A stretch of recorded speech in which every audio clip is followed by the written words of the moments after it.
Le programme d'aujourd'hui, c'est un tour pour découvrir Lake District. Mais avant d'attaquer ce tour, je vais m'attaquer au buffet du petit déjeuner version English, avec bacon, œufs, haricots rouges, saucisses, en plus du croissant et du pain au chocolat. Et j'ai droit aussi au petit déjeuner avec vue.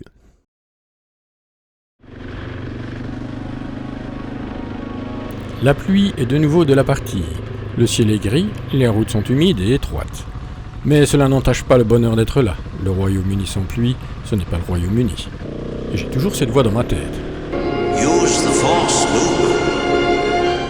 Oui, c'est bon, Obi, on lui dira. Dans Lake District, il y a Lake. On va donc en voir quelques-uns de lacs, mais aussi des cols. Pas très hauts, mais pour certains, sacrément pentus. À gauche, le panneau annonce le programme. Des routes avec un dénivelé allant jusqu'à 30%. Le mantra est toujours « on roule à gauche ». Mais là, j'avoue, j'étais un poil trop à gauche. Un petit moment d'inattention et ça faillit être la catastrophe. Les vacances, ce sont aussi les rencontres avec les locaux, qu'on immortalisera par un selfie.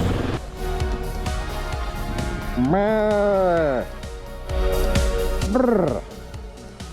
Mais Titi, on fait un selfie? Maman.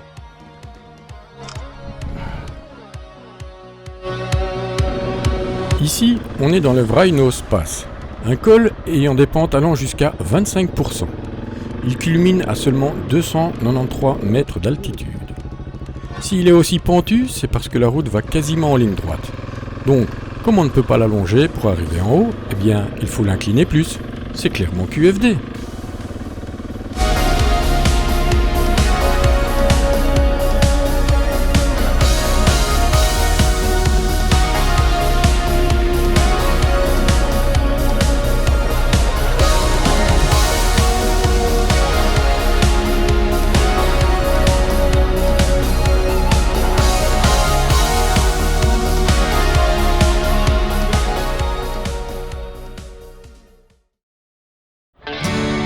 À Wrynose Bottom, après le petit pont, on bifurque à droite pour le Hargnot Pass.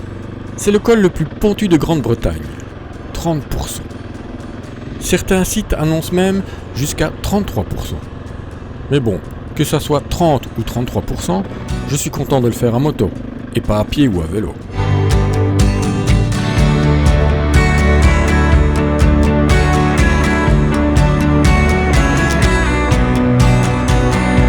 Tu le crois, ça? C'est bien la première fois que je vois des mouettes en pleine montagne. Réalisé sans trucage et sans IA.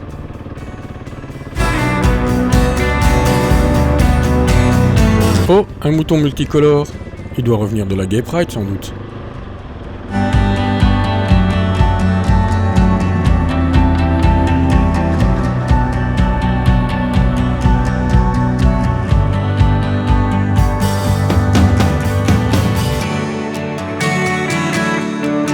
Attention quand même, ce genre de route peut être piégeuse. Vu son étroitesse, il y a quelques virages assez serrés. Si tu as des difficultés à prendre un tournant, voire une épingle serrée, sans avoir besoin de 150 m² d'espace, cette route n'est peut-être pas faite pour toi.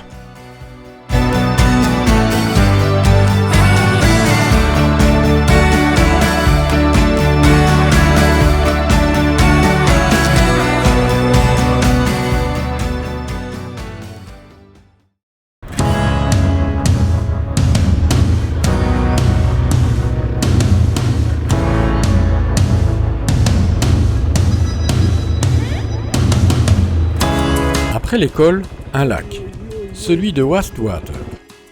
Long de 5 km, large de 500 mètres, c'est aussi le lac le plus profond de Grande-Bretagne, 79 mètres. Il est au pied de la plus haute montagne d'Angleterre qui culmine à 978 mètres.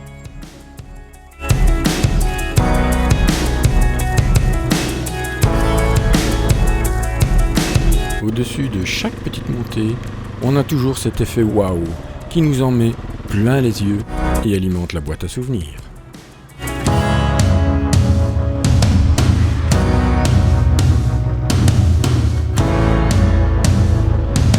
contournant le massif montagneux et en m'éloignant des côtes de la mer d'Irlande, je laisserai la pluie derrière moi pour enfin retrouver le soleil dans le Wild Emerald.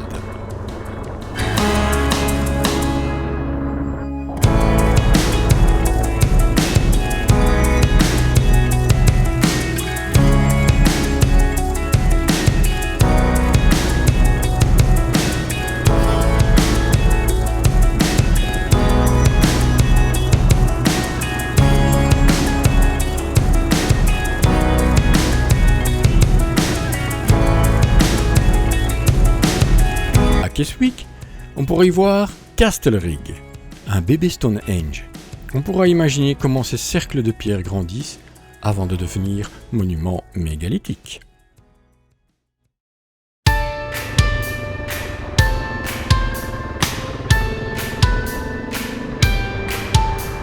La suite est un peu répétitive. On monte sur les plateaux pour redescendre vers les lacs. Et on recommence. L'impression d'être comme Charlie Chaplin dans les temps modernes, en train de faire du travail à la chaîne. Sauf qu'ici, c'est pour le plaisir de rouler et de découvrir.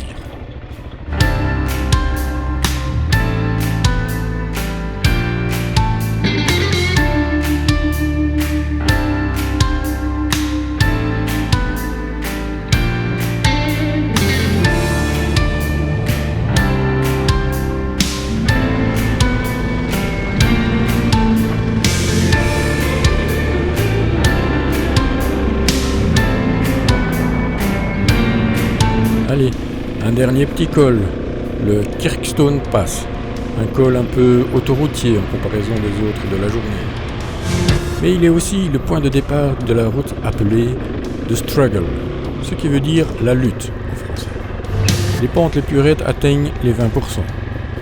Il doit son nom aux nombreux cyclistes qui tentent la montée en venant d'Humbleside. Humbleside, qui est la fin de ce tour, et où je pourrais savourer un rafraîchissement au bord du lac.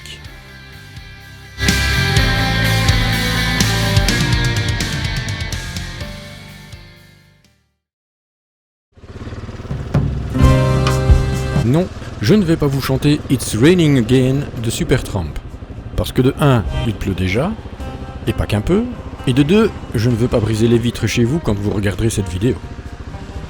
Donc, le programme de cette journée du 11 juin 2026 en Grande-Bretagne, c'est ça. Moi, je pars de là, et je vais là. Quand je vous disais que le soleil anglais était humide, là, je vais m'offrir une belle journée ensoleillée.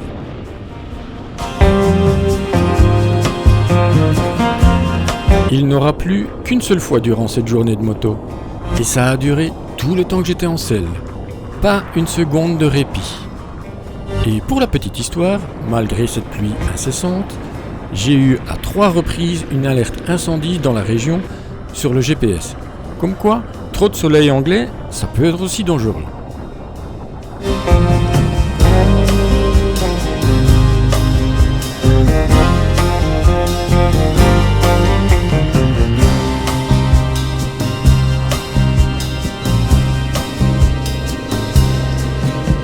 Et c'est sur une note aquatique que j'arrive enfin au terme de ce road trip. Me voici donc arrivé à Melbourne dans le Derbyshire, juste à côté du circuit de Donington Park, où se déroulait pour ce week-end-là le Download Festival, avec en vedette pour cette édition 2026, entre autres Limp Bizkit, Linkin Park et Guns N' Roses. Cette journée pluie aura eu raison de la prise USB de ma moto. La tablette ne charge plus. Mais elle aura eu aussi raison du Gore-Tex Pro, qui a fini par percer et absorber toute l'eau froide qu'il pouvait. Et si vous voulez faire ce parcours, mais que vous n'avez pas 5 jours et demi, voici la version courte en plus ou moins 300 km. Dernière journée avant de rejoindre le continent européen. Et aussi dernière journée d'application du mantra « On roule à gauche ». Je quitte donc l'hôtel où j'ai pu tant que faire se peut sécher mes affaires de la veille. Et remettre un équipement moto encore un peu mouillé, c'est super agréable, il n'y a pas à dire. Je roule une quarantaine de kilomètres pour arriver à Hinckley, berceau de la marque moto Triumph. On peut y visiter le musée dans l'usine. Seulement il ouvre à 10h et moi je suis bien trop tôt. Je continuerai donc ma route vers Folkestone où m'attend le train. Ma Husqvarna 701 Enduro de 2017 est une chouette petite moto. Ça fait 8 ans que je l'ai et j'en suis globalement content. Par contre, en voyage, elle a un petit défaut. La trappe à essence, elle est derrière la selle passager, sous mon pactage. Donc, à chaque fois que je dois faire le plein, il faut tout enlever, puis remettre. Heureusement, les Rockstrap sont là pour tout simplifier. Et voilà le travail.